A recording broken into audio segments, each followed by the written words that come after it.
السلام علیکم ورحمۃ اللہ وبرکاتہ۔ اگر تمہیں کسی نے تہہ خانے میں بند کیا تو میرے اشارے پر موصل کی اینٹ سے اینٹ بچ جائے گی، انوشی نے کہا اور اسے اپنے ساتھ لگا لیا۔ پیار سے بولی، تمہارا یہ ڈر بجا ہے کہ میں تمہیں کوئی دھوکہ دے رہی ہوں۔ میرا وجود ایک دلکش دھوکہ ہے، لیکن تم مجھے انسان کے روپ میں دیکھو، مجھے اپنی عبادت کرنے دو۔ انوشی پر بے خودی سی طاری ہو گئی۔ عامر بن عثمان کی انگلیاں اس کے بالوں میں رینگ رہی تھی۔ رات گزرتی جا رہی تھی۔ انوشی کے لہجے اور انداز میں خمار آ گیا تھا۔ عامر بن عثمان کے لیے یہ بڑا ہی سخت امتحان تھا۔ وہ جوان تھا، تنومند تھا، اور وہ غیر شادی شدہ تھا۔ کئی بار اس کے جذبات اپنے قابو سے نکل چکے تھے۔ اس نے دل ہی دل میں دھیان خدا کی طرف کر دیا اور خدا سے التجائیں کرنے لگا کہ اس کی ذات باری اسے جبر اور ہمت و استقلال عطا فرمائے۔ رات تھوڑی سی رہ گئی تھی جب انوشی اس کے کمرے سے نکلی۔ پھر ایسی 3-4 راتیں آئیں۔ انوشی اس کے وجود میں جذب ہو چکی تھی۔ اس نے دیکھ لیا تھا کہ عامر حیوان نہیں، انسان ہے، مگر عامر کی ذات میں جو زلزلے بپا ہو رہے تھے ان سے انوشی واقف نہیں تھی۔ مجھے ان مسلمان حکمرانوں سے نفرت ہو گئی ہے، ایک رات عامر نے انوشی سے کہا۔ میں نے صلیبی حکمران نہیں دیکھے، ہمارے حکمرانوں سے تو اچھے ہوں گے۔ اس نے رازداری سے پوچھا، کیا یہ ممکن نہیں کہ صلیبی آ کر ان علاقوں پر قبضہ کر لیں؟ انوشی بہت ہی چالاک لڑکی تھی، بچپن سے استادوں کے ہاتھوں میں کھیلی تھی۔ اس کا حسن کیلوں کی دیواریں توڑ دیتا تھا۔ جابر حکمرانوں کو وہ اپنا غلام بنا لیا کرتی تھی، مگر وہ انسانی فطرت کی کمزوریوں اور فطری تقاضوں اور مطالبوں سے آزاد نہیں تھی۔ کوئی بھی انسان خواہ و اوصاف اور عادات کے لحاظ سے درندہ ہی کیوں نہ بن جائے، اس فطرت کی زنجیروں سے آزاد نہیں ہو سکتا جو خدا نے بنائی ہے۔ انوشی اپنی تشنگی عامر بن عثمان کو بتا چکی تھی۔ یہ اس کی دکھتی رگ تھی جو اس نے عامر کے ہاتھ میں دے دی تھی۔ سچے پیار کی تشنگی اور عامر کے وجود نے اس کا ڈنگ مار دیا تھا۔ وہ شراب کے نشے کو جانتی تھی، محبت کے خمار سے واقف نہیں تھی۔ یہ خمار جب طاری ہوا تو عامر نے صلیبی حکمرانوں کے حق میں بات کر دی تو انوشی کی تمام تر تربیت بیکار ہو گئی۔ اس نے عامر کے ساتھ ایسی باتیں شروع کر دی جو جاسوس اور تخریب کار نہیں کیا کرتے۔ عامر کا مقصد پورا ہو گیا۔ اس نے بچ بچ کر سوال پوچھنے شروع کر دیے۔ اگر اس وقت انوشی کو اس کے صلیبی استاد یا عز الدین اور اس کے وہ 2 اعلیٰ حاکم دیکھتے جو اسے گوہر نایاب سمجھتے تھے تو یقین نہ کرتے کہ یہ وہ لڑکی ہے جسے وہ سوڈانی پری کہا کرتے تھے۔ وہ معصوم سی بچی بنی ہوئی تھی اور اسے ذرہ بھر احساس نہیں تھا کہ وہ سلطنت اسلامیہ کی جڑیں کھوکھلی کرنے کی بجائے صلیب کو دیمک کی طرح کھا رہی ہے۔ عامر بن عثمان اس کی فطرت کے تقاضے پورے کر رہا تھا۔ انوشی جب اس رات عامر کے کمرے سے نکلی تو رات کا آخری پہر تھا۔ وہ بڑے اہم راز عامر کے سینے میں ڈال گئی تھی۔ بہت دن گزر گئے تھے۔ بیروت میں اسحاق ترک اپنے صلیبی نائٹ کا ذاتی محافظ ہی نہیں، اس کا ہمراز دوست اور قابل اعتماد ساتھی بن چکا تھا۔ اس نے یہ بھی دیکھ لیا تھا کہ بالڈون کے فرنگی لشکر کے ایک بڑے دستے کا یہ کمانڈر صلیب کا اتنا خیر خواہ نہیں جتنا اپنی اس خواہش اور عزم کا غلام ہے کہ وہ اگلی جنگ میں بڑھ چڑھ کر کامیابی حاصل کرے اور شاہ بالڈون سے عرب کا کوئی ٹکڑا انعام کے طور پر حاصل کر لے۔ اس کے دماغ پر خود مختار حکمرانی سوار تھی اور اس کی سوچیں اسی خواہش کے تابع تھی۔ اسحاق ترک اپنے استاد علی بن سفیان کی تربیت کے مطابق اس کی نفسیات سے کھیلنے لگا۔ جس طرح انوشی جیسی خطرناک لڑکی فطرت انسانی کی کمزوریوں اور تقاضوں کے سامنے بے بس ہو گئی تھی، اسی طرح صلیبیوں کا یہ نائٹ اپنے نظریے سے ہٹ کر اور اپنی خواہشات سے مغلوب ہو کر یہ سوچنے کی ضرورت ہی محسوس نہیں کر رہا تھا کہ جس اجنبی کو اس نے اپنا دوست بنا لیا ہے وہ صرف اس کی نہیں، اس کے بادشاہ اور اس کی صلیب کی شکست کا پیغمبر ہے۔ ایک روز نائٹ اسحاق ترک کو بیروت سے دور لے گیا۔ اسحاق کو پتہ چلا کہ نائٹ کا دستہ رات کو بڑی جلدی میں کوچ کر گیا ہے۔ نائٹ اس دستے کو مختلف جگہوں پر تقسیم کرنے کے لیے لے جا رہا تھا۔ اسحاق محافظ کے طور پر اس کے ساتھ تھا۔ دستے تک پہنچے تو دیکھا کہ خیمے نہیں لگائے گئے تھے۔ اس میں گھوڑ سوار بھی تھے اور پیادے بھی۔ نائٹ نے اپنے ماتحت کمانڈروں کو بلا کر مختلف جگہیں بتائیں اور حکم دیا کہ ان جگہوں پر وہ خیمے گاڑ لیں اور تیاری کی حالت میں رہیں۔ اسحاق پاس کھڑا یہ احکام سن رہا تھا۔ ہو سکتا ہے تمہیں 1 مہینے تک تیاری کی حالت میں رہنا پڑے، نائٹ نے اپنے چھوٹے کمانڈروں سے کہا، لیکن اکتا نہ جانا، ہمیں کل قاہرہ سے آئے ہوئے ایک جاسوس نے اطلاع دی ہے کہ صلاح الدین ایوبی نے بیروت کو محاصرے میں لے کر اس شہر پر قبضہ کرنے کا فیصلہ کر لیا ہے۔ ہمیں توقع تھی کہ وہ اب بھی دمشق کی طرف سے آئے گا اور سب سے پہلے اپنے مسلمان امراء کو، جن میں حلب، موصل اور حران کے امراء خاص طور پر قابل ذکر ہیں، اپنے ساتھ ملائے گا۔ اس کے بعد وہ ہمیں للکارے گا۔ مگر اب یہ قابل اعتماد اطلاع ملی ہے کہ وہ سب سے پہلے ہمارے دل پر وار کرے گا اور اس کے بعد اپنے ان امراء سے جنہیں ہم نے اپنا در پردہ دوست بنا رکھا ہے نپٹے گا۔ اگر ہمیں یہ اطلاع نہ ملتی تو ہم بیروت کے اندر اس کے محاصرے میں آ جاتے۔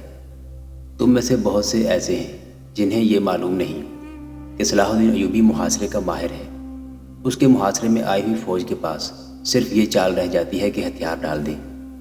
صلیب کی برکت سے ہمیں پہلے ہی اشارہ مل گیا ہے۔ اسحاق سن رہا تھا۔ اس نے اپنے کپڑوں کے اندر پسینے کی نمی محسوس کی۔ اسے یہ سن کر غصہ آنے لگا کہ صلاح الدین ایوبی کے اندرونی حلقے میں بھی صلیبیوں کے جاسوس موجود ہیں جنہوں نے اتنی خطرناک اطلاع یہاں پہنچا دی ہے۔ اسے معلوم تھا کہ مسلمان ایمان فروشی پر فوراً اتراتے ہیں۔ سلطان ایوبی کے ہمراز حلقے میں کوئی صلیبی تو نہیں جا سکتا۔ اب یہ ذمہ داری اسحاق ترک بڑی شدت سے محسوس کرنے لگا کہ وہ قاہرہ پہنچے اور علی بن سفیان کو بتائے کہ اگر سلطان نے واقعی بیروت پر فوج کشی کا فیصلہ کر لیا ہے تو سیدھا بیروت نہ جائے۔ اس اطلاع سے ہم یہ فائدہ اٹھا رہے ہیں کہ جس طرح ہمارا دستہ اس علاقے میں گھات کی صورت میں بھیجا گیا ہے، اسی طرح چند اور دستے جن میں گھوڑ سوار زیادہ ہیں بیروت کے ارد گرد اور دور دور بھیج دیے گئے ہیں۔ صلاح الدین ایوبی کا استقبال وہ دستے کریں گے جو بیروت میں تیار ہوں گے۔ وہ اس کی فوج کو یہ تاثر دے کر الجھائیں گے کہ اس نے بیروت کو اچانک آ دبوچا ہے۔ وہ جب محاصرے کو تنگ کر رہا ہوگا ہم عقب سے اس پر حملہ کر دیں گے۔ پھر وہ بیروت کے اندر والی ہماری فوج اور ہمارے باہر والے دستوں میں آ کر ہمیشہ کے لیے پیس جائے گا۔ جناب، ایک پرانی عمر کے کمانڈر نے کہا، یہ معلوم ہو چکا ہے کہ وہ کس طرف سے آئے گا؟ ابھی یہ معلوم نہیں ہو سکا، نائٹ نے جواب دیا۔ ممکن یہ نظر آتا ہے کہ وہ ہمارے علاقوں میں سے گزر کر آنے کا خطرہ مول لے لے گا۔ شاہ بالڈون نے ہدایت جاری کی ہے کہ راستے میں اس کے ساتھ جھڑپ نہ کی جائے، اسے دور اندر تک اور بیروت تک آنے دیا جائے۔ یہاں ہم اس کی فوج کو رسد سے محروم کر کے ماریں گے۔ اور آپ کو یہ تو معلوم ہوگا کہ بیروت سمندر پر واقع ہے، اسی کمانڈر نے کہا۔ وہ اپنی بحری قوت بھی استعمال کر سکتا ہے۔ وہ بحری قوت استعمال کرے گا، نائٹ نے کہا۔ اس کی بہت سی فوج بحری جہازوں سے آ رہی ہے۔ ہم نے اس کا بھی انتظام کر لیا ہے۔ ہم سمندر میں اس کا مقابلہ نہیں کریں گے، اس کی فوج کو اترنے کا موقع دیں گے۔ اس طرح ہم اس کے جہازوں کو تباہ کرنے یا انہیں بھاگنے کا موقع دینے کی بجائے جہازوں پر قبضہ کریں گے۔ میرے دوستو، تم جانتے ہو کہ فوج کو رازگی ایسی باتیں نہیں بتائی جاتی، کیونکہ جس طرح ہمارے جاسوس مسلمان علاقوں میں موجود ہیں، اسی طرح ہمارے علاقوں میں مسلمان جاسوس سرگرم ہیں۔ سپاہیوں کے منہ سے نکلی ہوئی بات صلاح الدین ایوبی کے کانوں تک پہنچ سکتی ہے، مگر بعض حالات میں اپنے کمانڈروں کو معلوم ہونا چاہیے کہ آنے والے حالات کیسے ہوں گے اور ان کا پس منظر کیا ہے۔ یہ احتیاط کریں کہ سپاہیوں کو پتہ نہ چلنے پائے کہ ہمیں صلاح الدین ایوبی کے متعلق کوئی اطلاع ملی ہے، ورنہ وہ اپنا فیصلہ بدل دے گا۔ کیا آپ کو مسلمان امراء کی نیت کا علم ہے؟ ایک اور کمانڈر نے پوچھا۔ ایسا نہ ہو کہ وہ ہم پر حملہ کر دیں۔ ان کی طرف سے ہمیں کوئی خطرہ نہیں، نائٹ نے کہا۔ حلب کا والی عز الدین موصل میں آ گیا ہے اور موصل کا امیر عماد الدین حلب چلا گیا ہے۔ یہ تبادلہ ہماری کارستانی سے ہوا ہے، وہاں کے حالات ہمارے قبضے میں ہیں۔ البتہ یہ توقع رکھی جا سکتی ہے کہ ان میں سے کوئی حکمران صلاح الدین ایوبی پر حملہ کر دے یا اسے رسد دینے سے انکار کر دے۔ بہرحال یہ یقین ہے کہ اپنے مسلمان امراء کی طرف سے صلاح الدین ایوبی کو تعاون نہیں ملے گا۔ رات کو اسحاق ترک نے نائٹ کے ساتھ سلطان ایوبی کے متوقع حملے اور بیروت کے محاصرے پر تبادلہ خیال اور خوشی کا اظہار کیا کہ اسے اپنی خواہش کی تکمیل کا موقع مل جائے گا۔ اس نے کچھ اور ضروری باتیں معلوم کر لیں۔ اس کے سامنے اب یہ مسئلہ تھا کہ وہاں سے نکلے اور قاہرہ پہنچے۔ وہ آسانی سے فرار ہو سکتا تھا، لیکن اس نے سوچ لیا تھا کہ غائب ہو جانے سے نائٹ کو شک ہو جائے گا کہ یہ جاسوس تھا جو سب کچھ دے کر چلا ہے، لہٰذا وہ اپنی سکیم میں رد و بدل کر لیں گے۔ وہ نائٹ کو بتا کر جانے کی سوچنے لگا۔ اسے ایک بہانہ مل گیا جو یہ تھا کہ وہ اپنے گھر کے تمام افراد کو مسلمان علاقے میں چھوڑ آیا ہے۔ اب چونکہ اس کا ٹھکانہ بن گیا ہے، اس لیے وہ انہیں وہاں سے نکالنا چاہتا ہے، ورنہ مسلمان انہیں پریشان کریں گے۔ یہ بہانہ پیش کر کے اس نے نائٹ سے کہا، ایک آدھ مہینے بعد ہم جنگ میں الجھ جائیں گے، پھر نہ جانے کب فرصت ملے، انہیں ابھی لے آؤں تو بہتر ہے۔ یہ بھی ممکن ہے کہ میں جنگ میں مارا جاؤں، مرنے سے پہلے انہیں یہاں لانا چاہتا ہوں تاکہ میرے بعد میری بہنیں مسلمانوں کے ہاتھوں خراب نہ ہوتی پھریں۔ بہانہ معقول تھا۔ نائٹ نے اسے جو گھوڑا دے رکھا تھا وہی اس کے پاس رہنے دیا اور کہا، ابھی روانہ ہو جاؤ اور جس قدر جلدی آ سکو واپس آؤ۔ اسحاق ترک اس صلیبی نائٹ سے زیادہ جلدی میں تھا۔ اسے بہت جلدی قاہرہ پہنچنا تھا، لیکن اس سے پہلے حلب اور موصل جانا ضروری تھا، کیونکہ اس کے کانوں میں وہاں کے حکمرانوں اور امراء کے متعلق کچھ باتیں پڑی تھیں۔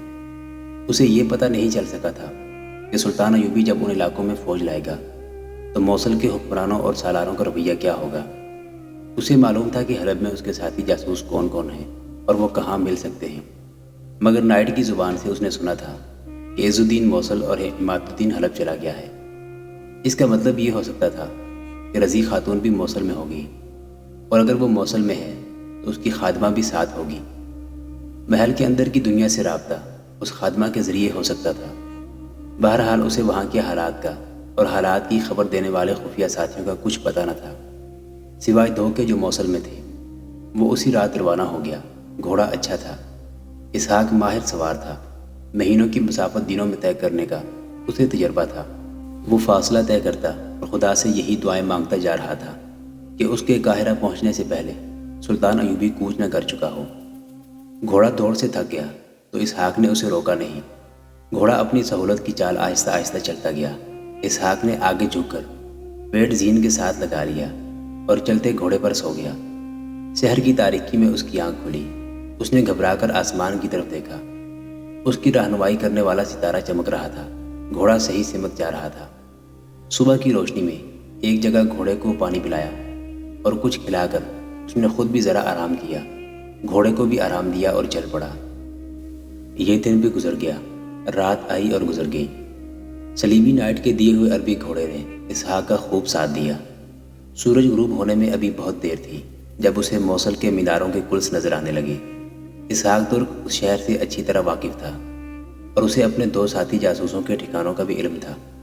اسے معلوم نہیں تھا کہ وہ اسے کچھ بتا سکیں گے یا حلب کا راستہ دکھا دیں گے۔ عز الدین کو اطمینان ہو گیا کہ رضی خاتون اس کی زوجیت میں خوش ہے اور اب وہ اس کے کاموں کے متعلق کوئی بات نہیں کرتی، نہ کچھ پوچھتی ہے۔ رضی خاتون نے اسے یہ بھی نہیں پوچھا تھا کہ اس نے عماد الدین کے ساتھ مہارتوں کا تبادلہ کیوں کر لیا ہے۔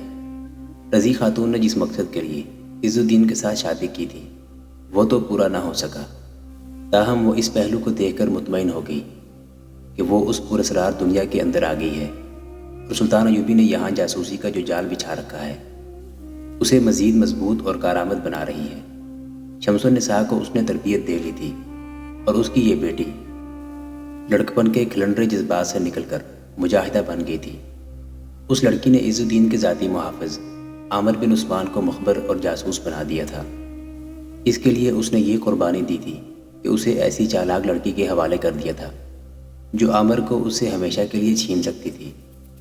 عامر بن عثمان نے انوشی کے سینے سے جتنے راز نکالے تھے وہ شمس النساء کے ذریعے رضی خاتون تک پہنچا دیے تھے۔ یہ نہایت اہم راز تھے جو قاہرہ تک پہنچانے تھے۔ حلب سے سلطان کے جو جاسوس آئے تھے ان کے کماندار سے پوچھا گیا تھا کہ قاہرہ جانے والا کوئی آدمی تیار کرو۔ اس نے کہا تھا کہ اسحاق ترک بیروت سے آ جائے گا۔ وہاں کی جب تک خبر نہیں ملے گی قاہرہ کے لیے اطلاع نامکمل رہے گی۔ علی بن سفیان سے سلطان ایوبی بار بار کہہ رہا تھا کہ صلیبیوں کے آئندہ اقدام کے متعلق معلومات حاصل کرو۔ انوشی نے عامر بن عثمان کو جو باتیں بتائی تھیں وہ غلط نہیں ہو سکتی تھیں۔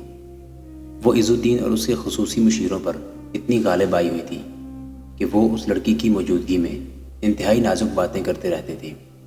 ان لوگوں کے ساتھ اسے کوئی دلچسپی نہیں تھی، انہیں مقابل نفرت انسان سمجھتی تھی۔ وہ تو اپنا فرض ادا کر رہی تھی۔ اسے ابھی یہ معلوم نہیں ہوا تھا کہ جس عامر کو وہ دل و جان سے چاہتی ہے وہ اپنا فرض ادا کر رہا ہے۔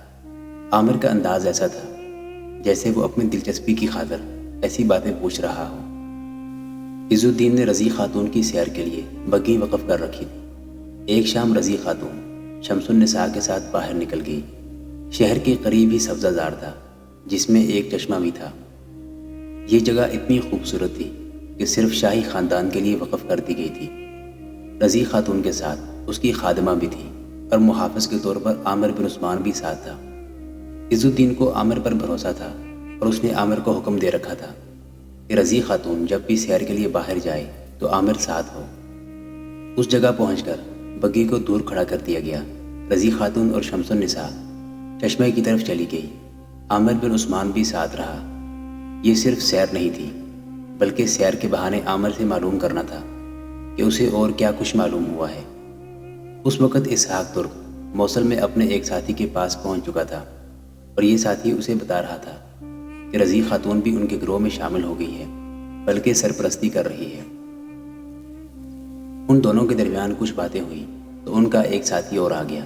اس نے اسحاق کو بتایا کہ رضی خاتون کی خادمہ اس وقت چشمے پر گئی ہے، بہتر ہے کہ اسحاق اسے وہاں ملے۔ اسحاق نے اپنے ان ساتھیوں کو بتایا تھا کہ وہ بہت جلدی میں ہے اور کام کی کوئی بات معلوم ہو سکے تو وہ رات رکنے کی بجائے فوراً قاہرہ کو روانہ ہو جائے۔ اسی لیے اسے بتایا گیا تھا کہ خادمہ چشمے پر ملے گی۔ اس آدمی نے رضی خاتون کی سواری ادھر جاتے دیکھی تھی۔ اسحاق کو یہ تو بتا ہی دیا گیا تھا کہ رضی خاتون بھی ان کے ساتھ ہے، لہٰذا یہ امید رکھی ہے کہ اس کے ساتھ بھی ملاقات ہو جائے۔ عامر بن عثمان چشمے کے کنارے رضی خاتون اور شمس النساء کو بتا رہا تھا کہ انوشی کی بتائی ہوئی باتوں کے مطابق یہ یقین ہو گیا ہے کہ صلیبیوں کے خلاف جنگ کی صورت میں عز الدین سلطان ایوبی کو دوستی کے دھوکے میں رکھے گا۔ اگر سلطان رسد مانگے گا تو رسد بر وقت پوری نہیں بھیجے گا۔ اگر سلطان نے فوج مانگی تو یہ بہانہ پیش کیا جائے گا کہ اس کے تعلقات عماد الدین کے ساتھ اچھے نہیں رہے اور عماد الدین موصل پر حملے کے لیے آرمینیوں کے ساتھ ساز باز کر رہا ہے، اس لیے فوج قلعے میں موجود رہنی چاہیے۔ عامر نے بتایا کہ عماد الدین کا رویہ بھی ایسا ہی ہوگا۔ ان حالات سے سلطان ایوبی کا باخبر ہونا ضروری تھا کیونکہ وہ ان دونوں کو اپنا اتحادی سمجھتا تھا۔ خادمہ ادھر ادھر ٹہل رہی تھی۔ اسے کسی کے گانے کی آواز سنائی دی۔ ریگزاروں کے راہی راہوں میں بھٹکے ستاروں کو دیکھے۔ سیرگاہ کے قریب سے کوئی گاتا ہوا گزر رہا تھا۔ خادمہ کے کان کھڑے ہو گئے۔ یہ جاسوسوں کے اس گروہ کے خفیہ الفاظ تھے جو وہ ایک دوسرے سے ملاقات کے لیے ترنم میں اس طرح استعمال کیا کرتے تھے جیسے کوئی مسافر اپنا دل بہلانے کے لیے گنگناتا جا رہا ہو۔ خادمہ پودوں کی اوٹ میں آگے چلی گئی۔ اس نے اسحاق ترک کو پہچان لیا، اسے روکا۔ اسحاق نے اسے کہا کہ وقت نہیں ہے۔ خادمہ نے کہا کہ اسی طرح ٹہلتے رہو اور وہ رضی خاتون کے پاس چلی گئی۔ سورج غروب ہو چکا تھا، سیرگاہ پر تاریکی چھا رہی تھی۔ اسحاق ترک ایسی ایک جگہ رضی خاتون، شمس النساء اور عامر بن عثمان کے پاس بیٹھا تھا جہاں انہیں کوئی نہیں دیکھ سکتا تھا۔ رضی خاتون اسے حلب اور موصل کے تمام اسرار اور دھوکے بتا چکی تھی۔ اس نے اسحاق سے کہا، صلاح الدین ایوبی سے کہنا کہ میں نے نور الدین زنگی کا مقام عز الدین کو دیا تھا۔ میں نے اس امید پر اپنے دل پر پتھر رکھ کر یہ فیصلہ کیا تھا کہ عز الدین کو زنگی مرحوم کا صحیح جانشین بنا دوں گی اور یہ زنگی کی طرح تمہارا دایاں بازو بنے گا، مگر شادی کے بعد راز کھلا کہ میں نے عمر بھر کی ایک بھیانک غلطی کی ہے۔ مجھے قید کر لیا گیا ہے۔ اب دمشق کی لاج تمہارے ہاتھ میں ہے۔ بیروت کے علاقے میں تمہارا جس طرح استقبال ہوگا وہ تم اسحاق سے سن لو گے۔ تم ہی فیصلہ کر سکتے ہو کہ ان حالات میں جبکہ بیروت کو محاصرے میں لینے کا تمہارا منصوبہ پہلے ہی بیروت پہنچ گیا ہے، تم بیروت ہی جاؤ گے یا اپنا منصوبہ بدل دو گے؟ اس سوال کا جواب علی بن سفیان دے سکتا ہے کہ یہ راز بیروت کس نے پہنچایا ہے۔ ہماری قوم میں ایمان کا نیلام عام ہو گیا ہے۔ عرب کے عمراء کی عیاشیوں کا یہی عالم رہا تو وہ قبلہ اول کی طرح خانہ کعبہ بھی بیچ کھائیں گے۔ عیاشی اور حکمرانی مل کر ملکوں کو ٹکڑوں میں کاٹتی اور قوم کا نام و نشان مٹا دیتی ہے۔ عز الدین اور عماد الدین پر بھی بھروسہ نہ کرنا، یہ تمہیں مدد نہیں مدد کا دھوکہ دیں گے۔ بیروت کی بجائے حلب اور موصل کو محاصرے میں لے کر ان ایمان فروش حکمرانوں سے ہتھیار ڈلواؤ اور یہ اہم علاقے اپنی عملداری میں لے لو تو یہ اسلام کی بہت بڑی خدمت ہوگی۔ اپنے آباء و اجداد کی تاریخ پر ایک نظر ڈالو۔ ہمارے بادشاہوں نے ہمیشہ ملکوں کے سودے کیے ہیں اور ان سودوں پر اسلام کے سپاہی نے لکیر پھیر دی اور قوم کی لاج رکھی ہے۔ دشمن کو صرف سپاہی دیکھتا ہے اور دشمن کے ہاتھوں صرف سپاہی کٹتا اور بھرتا ہے۔ اس لیے وطن اور قوم کی قدر و قیمت صرف سپاہی جانتا ہے۔ جب یہ عیاش حکمران دشمن کی بھیجی ہوئی شراب، حسین لڑکیوں اور دولت کے نشے میں بدمست پڑے ہوتے ہیں، اس وقت اللہ کے سپاہی ریگزاروں کو ہستانوں اور سمندروں میں کٹ رہے ہوتے ہیں۔ صلاح الدین ایوبی، تمہاری عمر بھی صحراؤں میں لڑتے گزر رہی ہے۔ میرا پہلا خاوند بھی ساری عمر دین کے دشمن سے لڑتا رہا، مگر جب تم ایمان فروش حکمرانوں کے خلاف اٹھتے ہو تو وہ تمہیں اپنی قوم کا قاتل اور غدار کہتے ہیں۔ ان فتووں کی پرواہ نہ کرو، یہ سب صلیبیوں اور یہودیوں کے فتوے ہیں جو ہمارے اپنے بھائی تمہارے خلاف داغ رہے ہیں۔ آؤ طوفان کی طرح آؤ، خدا تمہارے ساتھ ہے۔ میں تمہارے لیے زمین ہموار کر رہی ہوں، یہاں کا بچہ بچہ تمہارے ساتھ ہوگا۔ باقی خبریں اسحاق سے سن لینا۔ اسحاق تر کو تمام تر معلومات دے دی گئی۔ وہ اٹھا اور پودوں کو رونتا ہوا باہر نکل گیا۔ اس نے کچھ ایسا محسوس کیا جیسے اس نے کسی کے قدموں کی ہلکی سی آہٹ سنی ہو۔ اس نے ادھر ادھر دیکھا۔ اسے یہ شک بھی ہوا جیسے اسے کچھ دور ایک سایہ جاتا اور پودوں میں غائب ہوتا نظر آیا ہو۔ اس نے زیادہ توجہ نہ دی۔ اس کے ذہن پر یہ مسئلہ سوار تھا کہ جس قدر جلدی ہو سکے وہ قاہرہ پہنچے، کہیں ایسا نہ ہو کہ سلطان ایوبی فوج کے ساتھ کوچ کر چکا ہو۔ اسے اس کامیابی کی بہت خوشی تھی کہ اسے ہر جگہ سے نہایت کارآمد معلومات مل گئی تھی۔ وہ اپنے ساتھیوں کے پاس گیا، بہت جلدی میں کھانا کھایا اور وہ روانہ ہو گیا۔ اسے اپنا سفر اس وجہ سے لمبا کرنا پڑا کہ حلب میں اپنے کماندار سے ملنا ضروری تھا۔ حلب پہنچا، کماندار سے ملا۔ اس نے اسحاق کو تازہ دم نہایت اچھی نسل کا گھوڑا دیا، پانی کے چھوٹے مشکی سے اور کھانے کی چیزوں سے تھیلا بھر کر گھوڑے کے ساتھ باندھ دیا۔ اسحاق قاہرہ کے لیے روانہ ہو گیا۔ اس رات کا ذکر ہے جس رات اسحاق سیرگاہ میں رضی خاتون سے ملا تھا کہ انوشی طبیعت کی خرابی کا بہانہ کر کے عز الدین اور اس کے قریبی ہمرازوں کی محفل میں نہ گئی۔ عز الدین اس کی مزاج پرسی کے لیے گیا تو انوشی کا چہرہ اترا ہوا تھا۔ وہ بات کرتی تو زبان ہکلاتی تھی۔ عز الدین نے اپنے طبیب کو بلایا۔ طبیب نے دوا دی جو انوشی نے یہ کہہ کر رکھ لی کہ کھا لے گی۔ اس نے کہا کہ وہ آرام کرنا چاہتی ہے۔ یہ شب بیداری اور زیادہ شراب پی لینے کے اثرات ہیں۔ عز الدین اور طبیب چلے گئے۔ انوشی دروازہ اندر سے بند کر کے لیٹنے کی بجائے کمرے میں ٹہلنے لگی۔ وہ بہت بے چین تھی۔ اس نے کئی بار کھڑکی کا پردہ اٹھا کر باہر دیکھا اور کمرے میں کبھی ٹہلتی کبھی رکتی اور پھر کھڑکی کا پردہ ہٹا کر باہر دیکھتی۔ اس نے اپنے زیورات والا خوشنما بکس کھولا، اس میں سے ایک انگوٹھی نکالی۔ اس کے نگینے والی جگہ ڈبیا کی شکل تھی، خوشنما اور وزنی انگوٹھی تھی۔ اس نے اس پر جڑی ہوئی چھوٹی سی ڈبیا کو جو انگوٹھی کا حصہ تھا کھولا۔ اس میں سفید صفوف بھرا ہوا تھا۔ اس نے صفوف کو ذرا سی دیر دیکھا اور ڈبیا بند کر کے انگوٹھی اپنی انگلی میں ڈال لی۔ اس سے اسے کچھ سکون محسوس ہوا، جیسے اس نے اپنی بے چینی اور اداسی کا ذریعہ پیدا کر لیا ہو۔ رات آدھی گزر گئی تھی۔ اس کی ذاتی خادمہ اس کے کمرے کے قریب ایک کمرے میں سوئی ہوئی تھی۔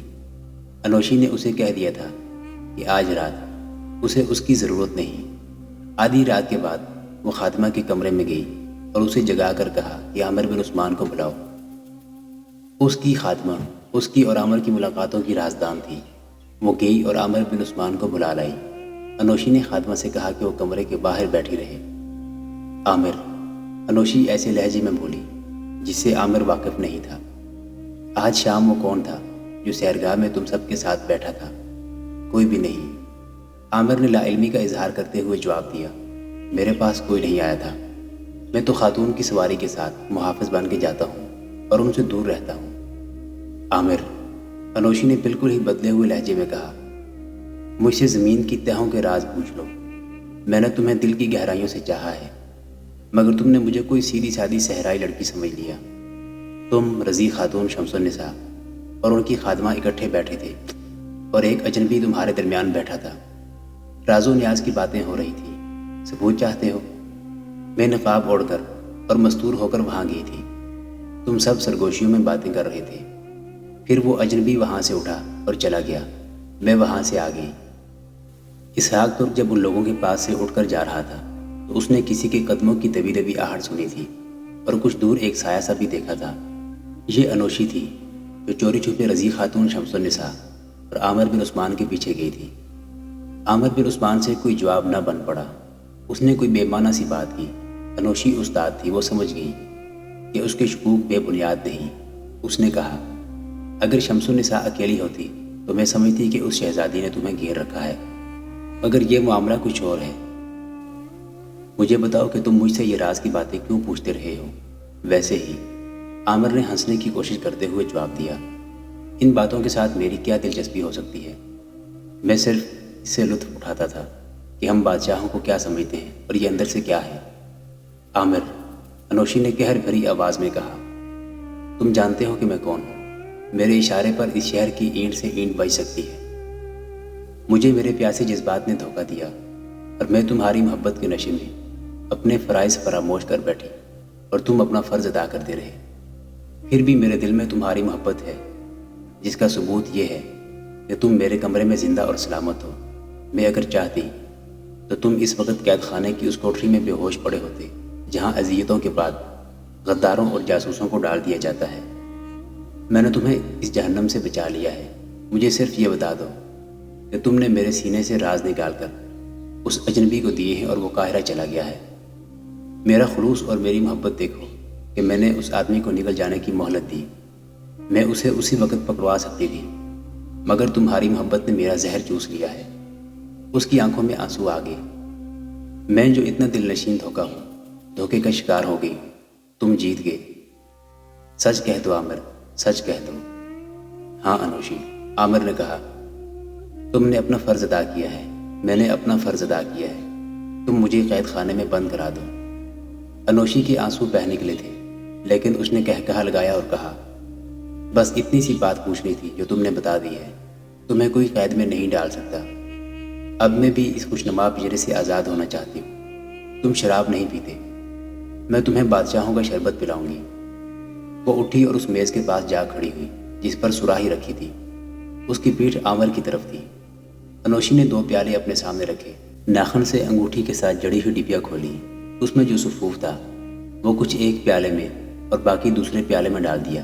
عامر نہ دیکھ سکا۔ انوشی نے دونوں پیالوں میں سراہی سے مشروب ڈالا۔ ایک پیالہ عامر کو دے دیا، ایک اپنے ہاتھ میں رکھا۔ سونگھ لو، انوشی نے کہا، یہ شراب نہیں شربت ہے، یہ میری محبت کا جام ہے، پی لو۔ اس نے پیالہ ہونٹوں سے لگا لیا۔ عامر نے بھی پیالہ ہونٹوں سے لگا لیا۔ دونوں نے پیالے خالی کر دیے۔ انوشی نے اس کے ہاتھ سے پیالہ لے لیا اور دونوں پیالے پرے پھینک کر بازو عامر کے گلے میں ڈال دیے۔ اپنے رخسار اس کے گالوں سے رگڑتی ہوئی بولی، اب ہم آزاد ہیں۔ انوشی اچک کر عامر سے الگ ہو گئی اور بولی، تم بھی غنودگی محسوس کر رہے ہو؟ ہاں، عامر نے جواب دیا، میں گہری نیند سے اٹھ کر آیا ہوں، نیند پریشان کر رہی ہے۔ اب ہم دونوں اتنی گہری نیند سوئیں گے کہ ہمیں کوئی جگا نہیں سکے گا۔ انوشی نے ایسی آواز میں کہا جس میں غنودگی کا نمایاں اثر تھا۔ کہنے لگی، میں تم سے زیادہ تھکی ہوئی ہوں، گناہوں نے تھکا دیا ہے۔ اس کا سر ڈولنے لگا۔ اس نے سنبھل کر کہا، زیادہ باتوں کا وقت نہیں عامر، تم میری پہلی اور آخری محبت ہو۔ اب ہم اگلے جہان میں اکٹھے اٹھائے جائیں گے۔ میں اپنا فرض ادا کر چکی ہوں، تم اپنا فرض ادا کر چکے ہو۔ میں نے اس شربت میں وہ زہر ملایا تھا جو مجھ جیسی لڑکیوں کو دے کر پردیس بھیجا جاتا ہے۔ یہ ضرورت کے وقت کے لیے دیا جاتا ہے، اس سے کوئی تکلیف اور تلخی محسوس نہیں ہوتی۔ بڑی میٹھی غنودگی میں انسان ہمیشہ کی نیند ہو جاتا ہے۔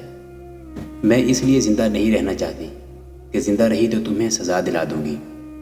تمہیں اس لیے زندہ نہیں رہنے دیا کہ کوئی اور لڑکی یہ نہ کہے کہ عامر کو اس سے محبت ہے۔ محترم ناظرین، سلطان صلاح الدین ایوبی کی تاریخ پر مشتمل سیریز دیکھنے کے لیے چینل کو سبسکرائب ضرور کر لیں۔ گزشتہ اقساط دیکھنے کے لیے چینل پر پلے لسٹ کا وزٹ کریں۔ ویڈیو کو لائک اور شیئر ضرور کیجیے۔ آج کی قسط کے بارے میں کومنٹ باکس میں اپنی رائے سے آگاہ ضرور کریں۔ اللہ آپ کا حامی و ناصر ہو۔